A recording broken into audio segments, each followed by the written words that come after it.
Yan guys, yung bata kumain na. Dalawa pa yan na plato. Lakas lumamon, no? Alam mo naman kung malaking bulas. Kung kumain, dala-dalawa pa talaga yung plato. May lugaw na, may kanin pa. San ka pa dyan? Nakabuka ka pa talaga. Alos hindi.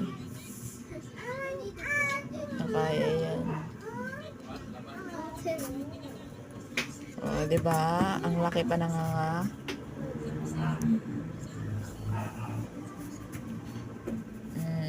Sarap na sarap yan sa lugaw. Paborito niya yan.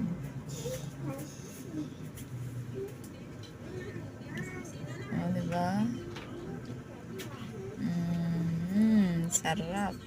Okay, guys. Diyan na lang. Bye ulit.